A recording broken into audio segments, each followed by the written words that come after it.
Nova Scotia has banned citizens from going into the woods, a reasonable step to keep wildfires in check or an unjustified trampling of rights. Plus, Ukraine's future could hang in the balance this week ahead of a Trump-Putin summit in Alaska.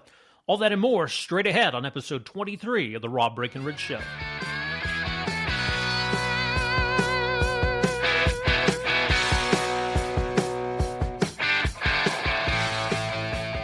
Don't go in the woods. Something's out there. Something evil. Something so terrifying only screams can describe it. Hey folks, thanks for joining us here on the Rob Breakenridge Show. Great to have you along with us. Don't Go in the Woods was a scary 1981 movie, but for now it's the law of the land in Nova Scotia as that province grapples with the threat of wildfires. Now look, not to make light of the situation, we've seen some pretty devastating forest fires already in some parts of Canada this year.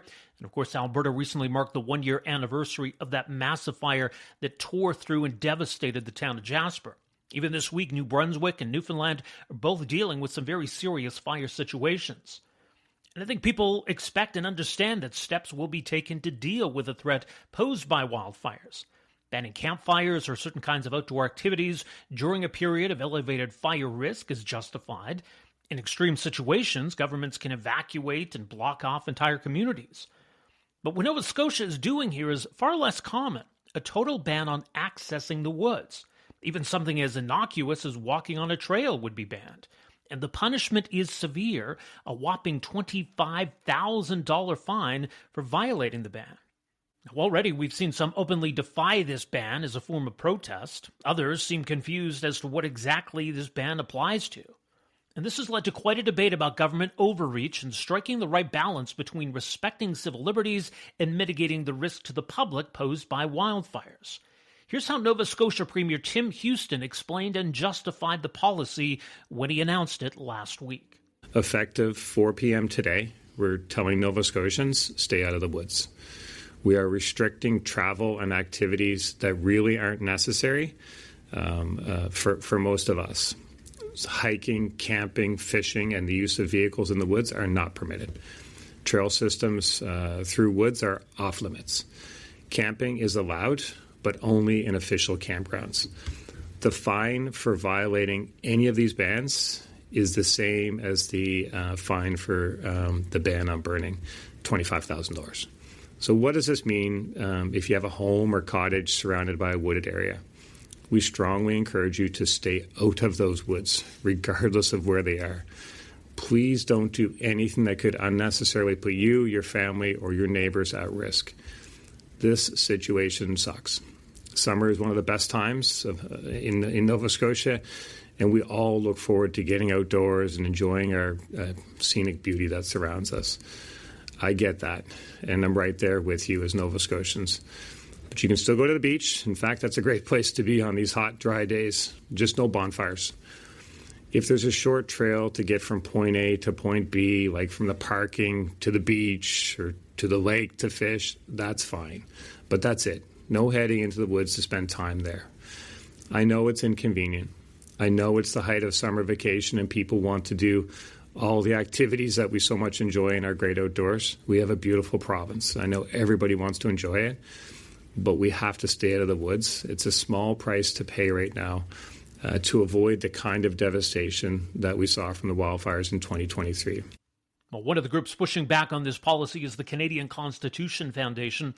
They're urging Premier Houston to rescind the ban, and in the meantime, they've launched a petition against it, which you can find at theccf.ca. Joining us now is Josh Dehaas. He's a counsel with the Canadian Constitution Foundation. Josh, thanks so much for joining us here. Thanks for the invitation. Yeah, first of all, I don't remember a province or a jurisdiction responding to a wildfire threat in this way. As far as you can tell, is this kind of unprecedented? So what's unprecedented is actually the fines associated with this. So it's actually not the first time that Nova Scotia has said people can't go into the woods at all. It's not common for these things to happen in Canada, but Nova Scotia has done this in the past. But what's changed is that they've now added $25,000 fines, and they've said if you go into the woods for any reason, and woods is quite broadly defined, including on other people's private property, so it doesn't apply to your own private property, you're going to face this $25,000 fine. There's been at least one person fined already, and there might be more to come. And the premier has said that they're looking for a zero tolerance approach this time. When it comes to these sorts of emergency situations, we know the serious threat the wildfires can pose. I know governments have some leeway when it comes to banning certain activities or in more extreme circumstances, forcing evacuations from communities, that sort of thing. So in terms of the leeway and powers that governments have, does this give us a sense of maybe where that line is or ought to be?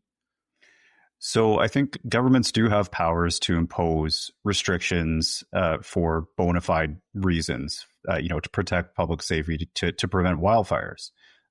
And burn bans, for example, saying you can't have a campfire or you can't burn anything on your private property in periods of high forest fire risk. Those are justified. And I think pretty much every province does that. And most Canadians understand that that's a fairly reasonable restriction on their freedoms. But when it comes to saying you can't do activities that have essentially no fire risk at all, or very, very minimal fire risk, like just walking on a trail or, taking your family into your backyard property where there's a bunch of trees and sitting down and having a coffee with them or something is illegal. Well, that's where it becomes a really big issue in terms of the law. Right. So banning certain activities is a different kind of situation, right? I mean, having campfires or driving ATVs poses a much different kind of risk than just, walking and sitting, right? So there's a distinction that could be made there. Yeah, there's a big distinction that could be made there. You can look at the wildfire statistics yourself. Nova Scotia publishes really good annual statistics on what the causes or what they believe the causes of each wildfire that happens was. And you can look at the top of the list, and at the top of the list are essentially arson and campfires. There are also, other brush fires that happen when people try to clear out their property and it's really dry. ATVs is on the list. It's not that high. It's maybe several ATVs a year cause fires in Nova Scotia.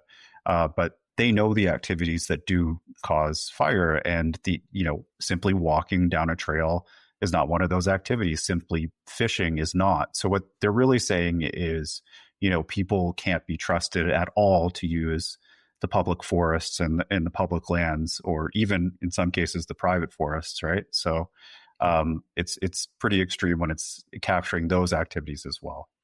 Right. So it seems like, not just an infringement on constitutional rights, but an unjustified one. Yeah. And in fact, that might be the bigger issue here, is that before you even get into the charter rights of it, the particular act in Nova Scotia authorizes them to do things to prevent forest fires and protect the forests. But I don't think that Forests Act that they use ever contemplated closing all of the forests to every activity except for where they give a permit. And curiously enough, they give a permit to things like forestry that probably pose a much bigger risk than something like merely walking or hiking through a trail, right? So the arbitrariness of it and the overbreadth is really the problem here. Nobody has a problem with evidence-based restrictions like banning campfires in times of high risk. So the CCF has taken a couple of steps here. One was to reach out directly to the government of Nova Scotia, laying out concerns. And the other is the petition. And we'll get to the petition in a second. But did you get any kind of response? Has the government outlined its justification for why they're doing this? So we haven't had any particular response. All we've heard from the government is what they said during their initial press conference. They said that they're, low on water. There's been a bit of a drought. They said that there's not a lot of rain coming in the forecast, or perhaps no rain in their particular forecast. And so that's essentially their justification is, better safe than sorry. Like, they had a very scary and disturbing wildfire in 2023 in Nova Scotia. And so I think that memory is with a lot of people, and that might be causing people to have a bit of an emotional overreaction and go too far in this case. But in terms of responding to us, they haven't sent us any formal response. And so what does the petition call for, and what kind of response has that received? Yeah, so the petition has received a really, really big response. There are several thousand signatures already. Not everybody's in Nova Scotia, obviously, but we've heard from many individual Nova Scotians as well who say, I get the burn ban, I get the risk, but I should be able to walk my dog, or I should be able to use the trail that I used to bike my kids to summer camp, and now I'm going to have to put them in an Uber or something instead. Or I live in a rural area and I can't get to work now without going on a trail. So I don't know that the government really thought through all of the ways that this is going to seriously impact people. And all we're asking the government to do is rescind this travel ban and in its place put in reasonable restrictions. Just before this travel ban, a week before, they put in a total burn ban. And, I don't know whether that's justified or not, but that's not the type of thing where there's no reasonable argument that you should have a province-wide burn ban, right? So we're saying rewrite this order so that it doesn't preclude all of these activities that just don't really have any risk of fire. Well, it concerns me too, and especially with the public reaction that this seems unnecessary and an overreach. Like, you need the public buy-in on these kinds of measures. You need the public to have confidence, and when the government says, "Look, we've got a situation, we need to deal with it," that the public accepts that as reasonable. If you get to a point where the public doesn't trust the government or feels like what they're asking is unreasonable, that erodes that confidence and that trust. Is that a concern here? I think that's a really, really important point. I remember during COVID-19, the pandemic, obviously the pandemic was really serious. There were huge risks to people, and it was important that the government put in some restrictions. But when they went so far as, vaccine passports for kids who don't face particularly high risk, or in Ontario, we had school was canceled for almost longer than anywhere on the planet, even though, again, kids faced very low risk. What that did was, I think, lead to vaccine hesitancy right now. So I think what we're seeing is, because that public trust was lost, the government was saying, implying that kids were at a much bigger risk than they were. I'm no epidemiologist, obviously, but I think that the government sort of crying wolf or going too far in these restrictions, where it just doesn't make common sense to regular people, means that in the future they're not going to listen to you when we really do need the public to listen to public officials and take what they have to say to heart. Right. So in that sense, this is a message to the Nova Scotia government to maybe reconsider this, but also, to other governments who I'm sure are looking at this situation and wondering whether this is something they might consider or deploy in the future. Absolutely. So what we're seeing right now on social media is, there are forest fires here in Ontario. In southern Ontario is quite dry right now, just like Nova Scotia is. Some of those fires are under control, and some of them are not under control. But you see people looking at what they're doing in Nova Scotia, and New Brunswick, by the way, also has a very similar ban in place. And people are saying, well, why isn't Doug Ford, the Premier of Ontario, putting in a travel ban to forests? And we want to say, look, Doug Ford, there are a lot of people that have been really impacted by Nova Scotia's ban. So if you need to put in place fire restrictions, make sure that they're proportionate, make sure that they're reasonable, and that they target the actual risks like campfires or ATVs off-road, and not target things like bird watching. We'll see where it all goes from here. Much more is mentioned, the CCF.ca. Josh, thanks so much for joining us here. Appreciate it. Thanks, Rob. Okay, once again, that is Josh Dehaas, counsel with the Canadian Constitution Foundation, more at the CCF.ca, including their letter to Nova Scotia Premier Tim Houston urging him to rescind this ban, and also a link to the petition they have started trying to put some pressure on the Nova Scotia Premier to reconsider this ban. So again, the CCF.ca. And I think they raised some legitimate points. I do think one of the big issues with this, too, is just how heavy-handed these penalties are. The idea of a $25,000 fine just for walking in the woods. I think it's one thing for the government to say, we really want people to stay out of the woods right now. Could you please, that's sort of an approach. But the idea that you'd get a $25,000 fine just for, walking on the trail, that seems excessive. And I've seen a number of people pointing to this story from a few weeks ago, just kind of illustrating how disproportionate it all seems. This was in Saskatchewan, like I said, just a few weeks ago. A guy was sentenced, in fact, a former volunteer firefighter was sentenced for a number of fires that he set, 30 in total last year, 30 fires in a month, was sentenced to 200 hours of community service. So, yeah, look, so someone who set 30 fires gets community service. Someone who walks in a trail in the woods could get a $25,000 fine. Like, I don't think that makes sense to a lot of people.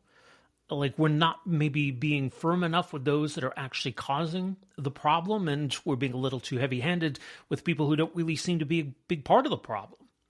Like, Nova Scotia's own numbers show that arson is a huge part of the problem when it comes to wildfires in that province. But I don't know you can really point to anything that hiking would cause that would be a big part of the problem. So fire bans, those sorts of things make all kinds of sense. Even urging or pleading with people to just stay out of the woods, that's probably reasonable. The idea that you're going to ban it and impose a $25,000 fine, I think that's where it seems excessive. Not that I think there's anything sinister and nefarious going on here, some kind of secret agenda that Nova Scotia's government has or other governments have. I know there's some that are maybe a little paranoid about that kind of stuff. I don't think that's what this is. This is just an overreaction, I think. So it has prompted quite a debate. I guess we'll see where it all goes from here. All right, still to come on the podcast, we'll talk about the situation Ukraine is facing with this meeting taking place Friday in Alaska between U.S. President Donald Trump and Russia's President Vladimir Putin. It does not appear as though Ukraine's president is going to be there or is even invited to be there, but Ukraine's fate may be decided at that meeting. So we'll get the latest on where that whole situation stands, what might come out of this meeting this week.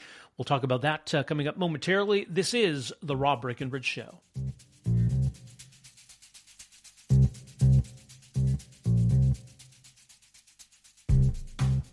Well, we're going to have a meeting with Vladimir Putin, and at the end of that meeting, probably in the first 2 minutes, I'll know exactly whether or not a deal can be made. How will you know that? Because that's what I do. I make deals. Okay, so Donald Trump says he wants to make a deal. The U.S. president certainly likes deals. And what he's talking about here, of course, is this meeting that's coming up Friday in Alaska with U.S. President Vladimir Putin. And Trump's going to see if they can make a deal. But the deal they'll be making concerns a third party, Ukraine. And a deal or an agreement that would affect Ukraine's borders, Ukraine's future, but Ukraine won't be there. So what does the deal actually look like? I think that's the big question looming over all of this. And how much does Donald Trump really care what the deal looks like, if he can at least hold up something and call it a deal? I think that's the big worry going into this, and certainly a justifiable and understandable worry that Ukraine has. Now, already Donald Trump has talked about some kind of an agreement that would involve some land swapping, as he says. Well, what does that mean? Does Russia get to keep land that they've conquered, Ukrainian land that they've conquered in this invasion? Are we really going to reward this kind of aggression? So here's what Donald Trump said again at this press conference on Monday about the possibility of some kind of land swap in this agreement. I was a little bothered by the fact that Zelensky was saying, well, I have to get constitutional approval. I mean, he's got approval to go into war and kill everybody, but he needs approval to do a land swap because there'll be some land swapping going on. I know that through Russia and through conversations with everybody. To the good, for the good of Ukraine. Good stuff, not bad stuff. Also, some bad stuff for both. So there's good and there's bad. But it's very complex because you have lines that are very uneven. And there'll be some swapping. There'll be some changes in land. And the word that they will use is, they make changes. We're going to change the lines, the battle lines. Russia's occupied a big portion of Ukraine. They've occupied some very prime territory. We're going to try and get some of that territory back for Ukraine. But they've taken some very prime territory. They've taken largely ocean, in real estate we call it oceanfront property. That's always the most valuable property. If you're in a lake, a river, or an ocean, it's always the best property. Well, Ukraine, a lot of people don't know that Ukraine was largely 1,000 miles of ocean. That's gone. Okay, so I don't know. Make of that what you will, but I don't think it bodes well for this meeting. It's just weird how things have changed once again, just when it seemed like Donald Trump was losing patience with Vladimir Putin or was maybe moving to support Ukraine a little more solidly, things seem to have shifted back in the other direction. And is Donald Trump going to get played by Vladimir Putin here? So as mentioned, the president of Ukraine is not invited to this meeting in Alaska, is not going to be there at the table with Donald Trump and Vladimir Putin. And Putin has made it clear he doesn't want to meet with Vladimir Zelensky. But Ukraine should certainly have a say in what happens here, should have a say in its own future, should have a say in these decisions that are going to have a huge impact on their future, on their sovereignty, on their borders, on their allies, everything else. So there is some pressure to get Ukraine to the table, some support from Europe and other NATO countries. That might not change Donald Trump's mind. It might not have any effect on what happens on Friday, but that is certainly there. Now, interestingly, on Monday, Canada's Prime Minister Mark Carney spoke with both the president of Ukraine, but also the Prime Minister of Britain about this whole situation. And there certainly seems support from Canada of the idea that Ukraine needs to be at the table if we're talking about some way of resolving this conflict. Ukraine's got to have a say. So the readout that came out from the Prime Minister's office regarding the call with Ukraine's president on Monday said that the two leaders, quote, agreed on the categorical imperatives of ending Russia's barbaric war to achieve a lasting peace. They agree that decisions on the future of Ukraine must be made by Ukrainians, that international borders cannot be changed by force, that diplomatic engagement must be reinforced by continued pressure on Russia to end its aggression, and the need for robust and credible security to enable Ukraine to defend its territorial integrity and sovereignty. So it's a real pivotal moment here. And I think the big concern moving forward is that if we just kind of freeze everything in place, Vladimir Putin keeps this land that he's conquered through force and aggression, has the opportunity to rebuild and rearm, and then relaunches this invasion a little bit further down the road, months or years down the road, to complete what he has started. What kind of guarantees will there be for Ukraine if they're going to agree to surrender some parts of their own country? So joining us for more on where things stand going into this meeting Friday, what could possibly come out of it, where this whole situation goes from here. Very pleased to welcome to the program Aurel Braun, professor of international relations and political science at the University of Toronto, also a research associate at the Center for Russian and East European Studies and the Center for International Studies at the U of T. Professor Braun, great to have you with us here. Welcome to the program. Thank you. So it's a little bit uncertain as we look ahead to Friday exactly how this is all going to play out. There's some European and NATO support for the idea of Vladimir Zelensky being a part of these talks, although it doesn't appear as that's going to be the case right now. So where do you think things stand at the moment, first of all? Nothing is ever predictable with Donald Trump. Things can change not only by the year, the month, but literally by the minute. And so prediction is very, very difficult. But I think the odds of success, we cannot exclude it, the odds of success of the summit are extremely remote. And we're all tend to be focused on some of the details, which are, of course, crucial. It is said often the devil is in the details, and certainly this talk about territorial compromise, about what parties will be invited, that is, who will participate, how the decisions are made.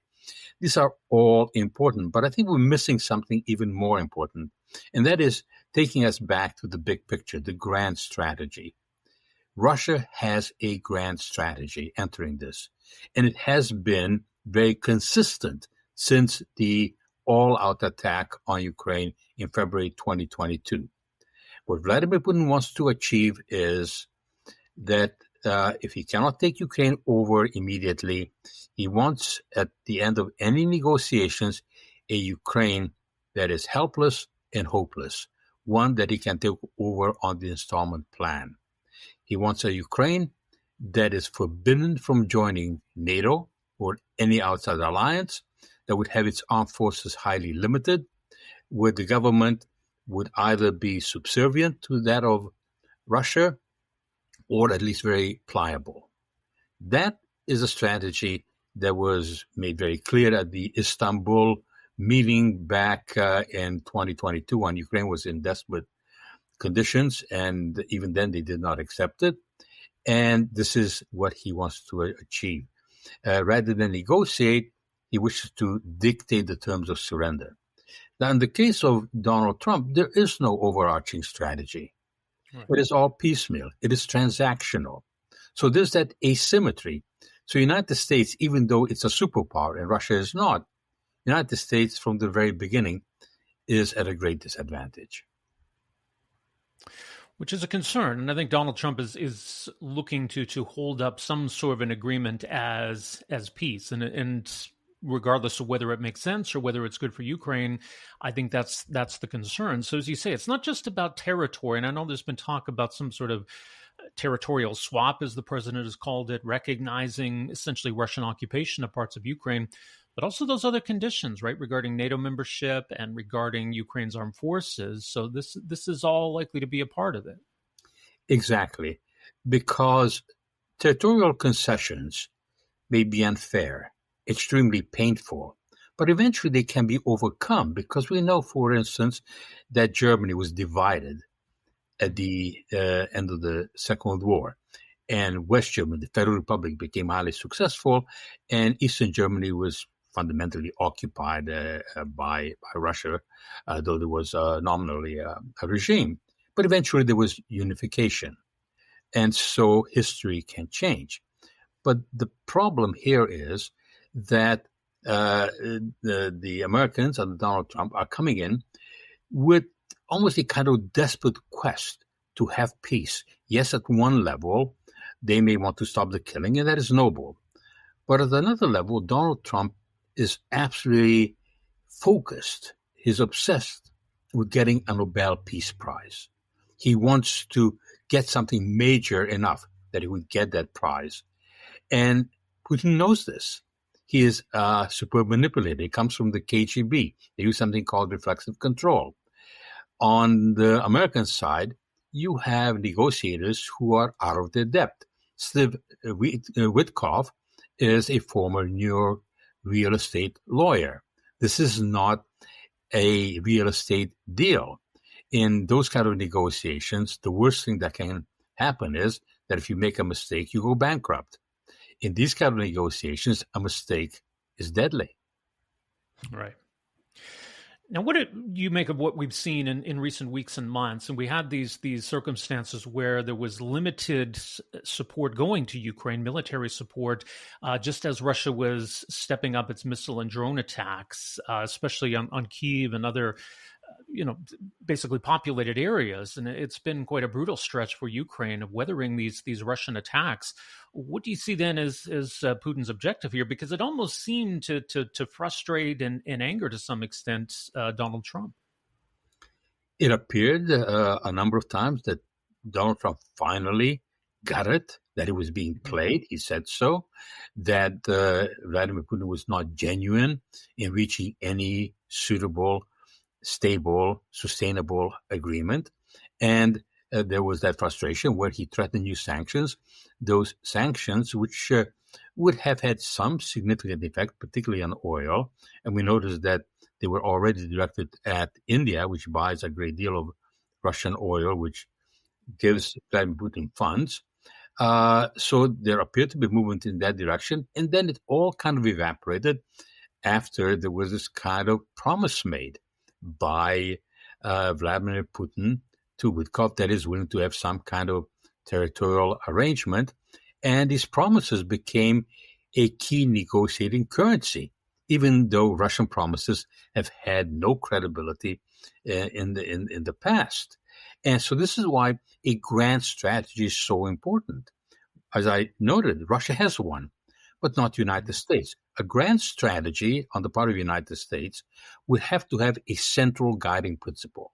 And that principle has to be that at the end of negotiations, whatever happens, territorial compromise or agreements not to join NATO, at the end of that, Ukraine would have to emerge more secure, more stable, more viable. Ukraine would have to have a military that allows it to defend itself. Even if Ukraine was neutralized, it would have to be a Switzerland, not a Czechoslovakia, 1938. So how do we do that, or how do we achieve that? You have to use leverage. But when Donald Trump is so desperate to get the Nobel Prize, when his negotiators are so feckless, when he hasn't shown a determination to carry through on his threats, then even though United States is the most powerful country in the world, even though Russia, which has inflicted enormous losses on Ukraine, but has not won the war, let's not forget that this war for Russia is now taking almost as long as the Second World War. They're not winning it, even though Ukraine is not winning it. The Russians have suffered horrific losses, probably over 1 million men dead and wounded. Perhaps 1 million young people have fled. And so this is a remnant of a superpower. And yet, the United States is not using those cards. They're not using the cards because they are so eager to have a settlement, whereas Putin believes that time is on his side.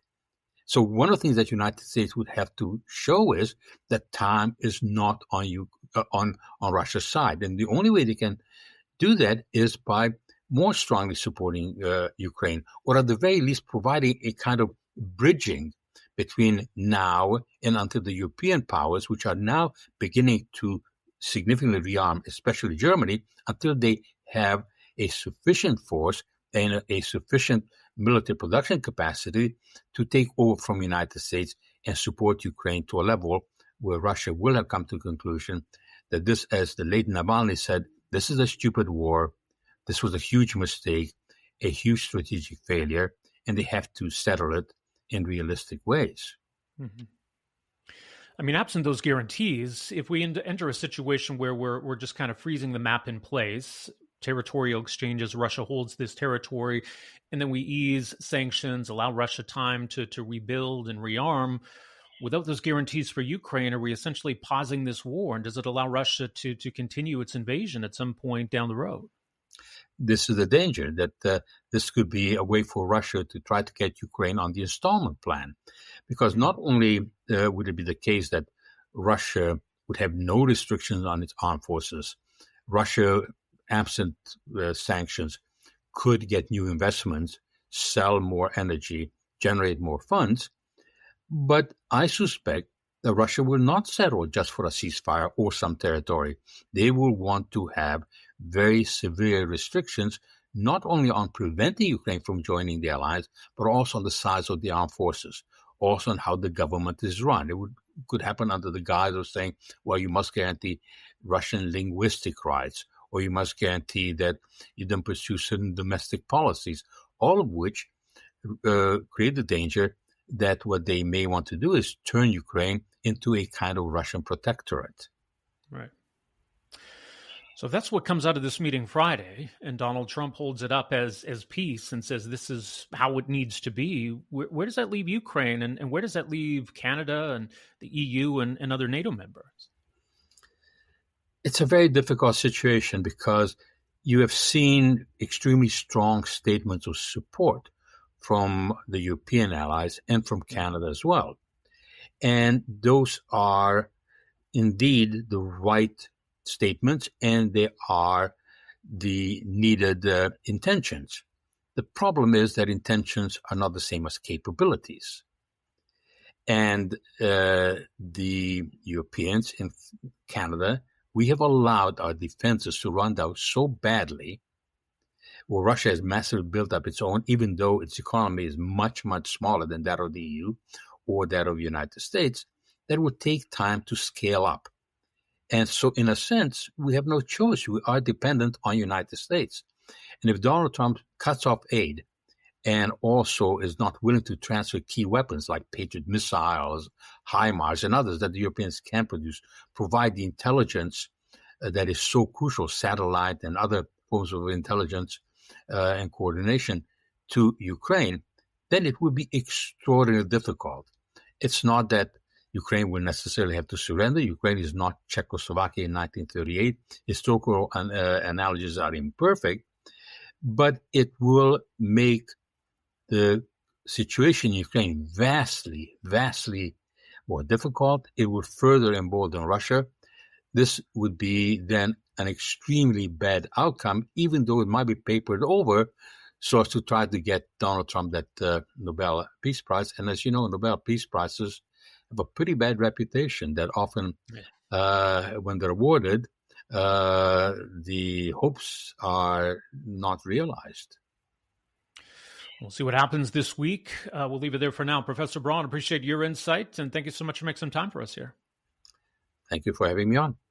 All right, and our thanks once again to Aurel Braun, Professor of International Relations and Political Science at the University of Toronto. So this Trump-Putin meeting is set for Friday in Alaska. We'll see what else transpires between now and then, and of course, what comes out of that.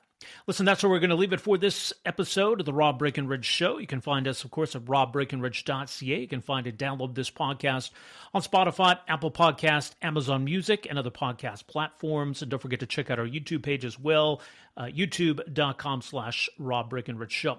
Also, don't forget, coming up on Wednesday, new edition of the Line Alberta podcast, the special focus on the upcoming federal by-election in Battle River, Crowfoot. This is going to be a very interesting race for a number of reasons, as Conservative leader Pierre Poilievre attempts to win his way back into the House of Commons. So a closer look at that by-election coming up on the new episode of The Line Alberta, coming out on Wednesday, alberta.readtheline.ca.